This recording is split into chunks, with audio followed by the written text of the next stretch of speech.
नमस्कार, स्वागत है आपका आवाज़ अड्डा की इस खास पेशकश में जिसका नाम है फेस्टिवल सेल।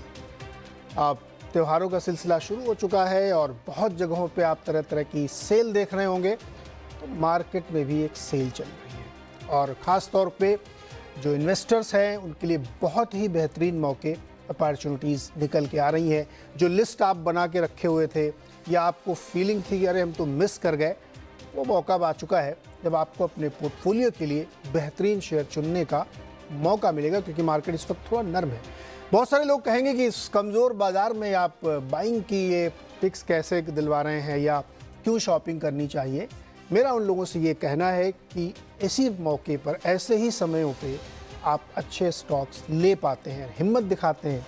बहुत ही फेमस कहावत भी है ना, हमारे जो मार्केट के विश्व गुरु हैं वॉरेन बफेट साहब की, जब सब लोग डर रहे हों तब आपको ख़रीदना चाहिए और जब सब लोग ग्रीडी हों तो आपको दूर रहना चाहिए। तो इस वक्त अगर डर का माहौल है तो उसके आगे जीत है, इसीलिए हमने सोचा कि आपके लिए ये शॉपिंग लिस्ट कराई जाए। हाँ, इसके साथ राइडर ये है कि ज़रूरी नहीं कि आप सोमवार को ही कूद के खरीदने लगे, थोड़ा रुक सकते हैं, आप आराम से खरीद सकते हैं। आपकी लिस्ट रेडी है, स्ट्रेगर्ड वे में ख़रीदारी करें, लेकिन मौका है इसलिए हमने सोचा कि आपके लिए ये शो बनाया जाए। तो आज जिन मेहमानों को हमने बुलाया जो आपके लिए स्टॉक चुनेंगे उनके आप परिचय करा दें। हमारे साथ हैं गौरांग शाह जी, जो सीनियर वाइस प्रेसिडेंट हैं जियोजीत फाइनेंशियल सर्विसेज के, और सिर्फ मुंबई में नहीं रहते, बहुत घूमते फिरते। अभी हमें बता रहे थे कि हम आजकल बहुत ट्रैवल करते हैं, तो चैनल चेक भी बीच बीच में करते रहते हैं। अभय अग्रवाल जी हमारे साथ हैं, फाउंडर है पाइपर सेरिका के, पीएमएस चलाते हैं, एआईएफ चलाते हैं, और ये तो बहुत घूमते हैं, विदेशों में बहुत घूमते रहते हैं, तो वहाँ की भी पल्स हमें मिलेगी। इसके साथ एक गुरमीत चड्डा जी हमारे साथ है, जो मैनेजिंग पार्टनर सीआईओ हैं कंप्लीट सर्कल के, और दिल्ली में रहते हैं लेकिन नज़र सब जगह बनाए रहते हैं और खाने पीने के बड़े शौकीन हैं। आप अगर इनके ट्विटर लाइन पर जाइए तो खाने पीने की बातें, मस्ती की बातें करते रहते हैं। और साथ ही हमारे साथ हैं कुंज बंसल जी, फाउंडर हैं, कंपनी का नाम बहुत ही इंटरेस्टिंग है, इन्वेस्टमेंट इलिटरेसी।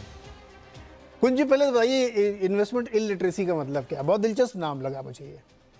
जी धन्यवाद। तो इलिटरेसी का बैकग्राउंड ऐसा है कि मैं करीब 26 साल से बाजार में हूँ। हाँ। अब वो कम है या ज्यादा है मुझे पता नहीं, पर 26 साल में एक चीज सीखी है कि बाजार में कुछ भी नहीं सीख सकते। हाँ। आपको कभी भी अनुभव और नॉलेज पूरा नहीं होता कि आपको लगे कि नहीं अब मैंने बाजार की कुंजी पाली है, मेरा नाम कुंज है, या मैंने ताले की चाबी पाली। जिस दिन आपको वो गर्व हो जाए, या गर्व तो बल्कि पॉजिटिव होता है, घमंड हो जाए, उसी दिन बाजार आपको दिखा देता है। उस दिन नहीं तो आने वाले कुछ दिनों में कि नहीं अभी market is the biggest God, मैं सबसे बड़ा हूं और अभी आपने सीखा नहीं है। तो वो एक कारण है, बैकग्राउंड है इस नाम को रखने का। नहीं, बहुत ही बढ़िया, और आपने अपने नाम से भी जोड़ दिया, कुंज मतलब कुंजी। इंटरेस्टिंग है, बहुत इंटरेस्टिंग है। तो बिना समय गंवाए हुए ज़्यादा मार्केट पे चर्चा नहीं करेंगे कि मार्केट कहाँ जाएगा, इधर जाएगा उधर जाएगा, सीधे स्टॉक्स की बात होगी, काम की बात होगी। तो आप लोग अपने कागज़ पर निकालिए और लिखना शुरू करिए, या आप चाहें तो फ़ोटो भी खींचते रह सकते हैं, आजकल तो वो भी आसान हो गया, लिखना भी नहीं, आपको अपने मोबाइल से फ़ोटो खींच सकते हैं। तो 4 स्टॉक्स हम अपने चारों मेहमानों से लेंगे। गौरांग सर, शुरुआत आपसे करेंगे। बताइए, इस मौके पर जब लोगों के पास एक मौका है, थोड़ा डरे हुए हैं लेकिन मौका तो है, तो पहला वो स्टॉक कौन सा होगा जो आप हमारे दर्शकों को रेकमेंड करेंगे? जी बिल्कुल, और बहुत बहुत धन्यवाद आपका नीरज भाई साहब शो में आमंत्रित करने के लिए। और अक्सर लोग असमंजस परिस्थिति में होते हैं, बाजार गिरेगा तो खरीदारी करेंगे, लेकिन बाजार जब गिरता है और खरीदारी का मौका आता है तो लोग ये सोच में लग जाते हैं कि और गिरावट आएगी। ऐसा ही वाकया हुआ था, बहुत समय नहीं हुआ है, मेरे ख्याल से 17 जून की तारीख थी 2022, और 15,200 का निफ्टी था, 50,800 के आसपास का सेंसेक्स था। तब मैंने कुछ आवाजें सुनी थी 14,000 की, 13,500 की। बाजार ने 15,000 का स्तर नहीं छोड़ा और 18,000 पार कर गया। तो कहने का तात्पर्य ये है कि बाजार जब भी आपको मौका दे उसका लाभ लेकर के अच्छी और सक्षम मजबूत कंपनियों में निवेश करें। और उसी तर्क के आधार पर हमारा जो पहला विकल्प है वो है इंश्योरेंस सेक्टर से जुड़ा, क्योंकि हम मानते हैं कि भारत में जो आबादी है उसका बहुत ही लोअर सिंगल डिजिट इंश्योर्ड है। तो इंश्योरिंग द अनइंश्योर्ड एक बहुत बड़ी पहल हो सकती है, और उस सोच के आधार पर हमारा पहला जो विकल्प है वो है एसबीआई लाइफ इंश्योरेंस। काफी अच्छे आंकड़े आए थे और हमारी उम्मीद है कि आने वाले तिमाहियों में ये आंकड़े और भी बेहतर होते रहेंगे। गौरांग सर कह रहे हैं पहले आपको लेना चाहिए, ये बहुत ही मजबूत है। गौरंग सर, लाइफ इंश्योरेंस एक बहुत तेज़ी से भारत में ग्रो कर रहा है और ख़ास तौर पे पिछले कुछ समय की परिस्थितियों में इसने और ज़बरदस्त परफॉर्मेंस करके दिखाया है। इस पूरे सेक्टर में अगर हम लोग देखें तो बहुत सारी कंपनीज आई हैं, लेकिन SBI लाइफ स्टैंड आउट होता है सब सारी इंश्योरेंस कंपनी में। अपनी पुरानी बेचारी LIC तो बहुत परफॉर्म ही नहीं कर पा रही है, तो इसलिए SBI पे आपको ध्यान रखना चाहिए। गौरंग सर, क्या SBI लाइफ एक ऐसा पिक बन सकता है जो यहाँ से जितने समय का आप बीमा खरीदते हो उतने समय के लिए इस स्टॉक को भी खरीद लें तो मल्टी बैगर हो जाएगा? नहीं, बीमा तो खरीदते रहते हैं इतने लंबे लंबे समय के।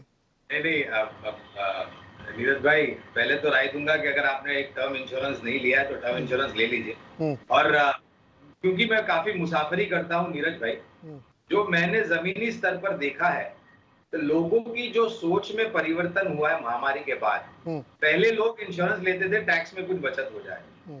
आज के तारीख में महामारी के बाद जो सोच में परिवर्तन हुआ है वो ये है कि अगर हमको कुछ हो जाता है तो हमारी परिवारजन के लिए कुछ ना कुछ एक सम एश्योर्ड अगर हो जाता है तो उनके जो भविष्य है वो सुरक्षित हो सकता है। तो ये बहुत बड़ा परिवर्तन है। ऐसे तो खरीदारी की सूची में बाकी अन्य जो इस क्षेत्र से जुड़ी कंपनियां भी है, लेकिन क्योंकि एक सबसे बेहतरीन विकल्प है, क्योंकि इनके पास नेटवर्किंग अच्छी है, एजेंट्स बहुत सारे हैं, प्रोडक्ट मिक्स जो इनके पास है वो बेहतर है, और इनकी रन रेट जो है वो सभी मायने में सर्वोच्च स्तर पर आती है। उस लिहाज से हमने SBI लाइफ इंश्योरेंस को चुना।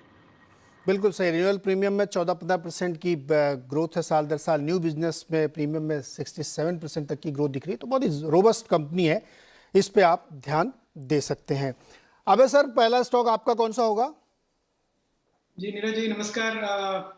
तो मैंने जो 3 स्टॉक, जो 4 स्टॉक्स में आपने ऑप्शन दिए हैं, उसमें मेरे जो 3 स्टॉक्स हैं नीरज जी, वो एक धागे से बंधे हैं और वो तीनों एक प्ले हैं इंडिया के कैपिटल मार्केट्स ग्रोथ पे। तो बड़ी थीसिस नीरज जी इसमें ये है कि हमारा जो कैपिटल मार्केट का जो मार्केट कैपिटलाइजेशन है स्टॉक मार्केट का, वो $3 ट्रिलियन का है। उसको हम कंपेयर करें चाइना से, चाइना का $18 ट्रिलियन का है, US का $50 ट्रिलियन का है। तो जैसे जैसे हमारा मार्केट कैप बढ़ेगा तो हमारे इन्वेस्टर्स को, निवेशकों को जरूरत पड़ेगी ऐसी कंपनीज की जो पूरा सपोर्ट प्रोवाइड करते हैं कैपिटल मार्केट ट्रांजैक्शंस में।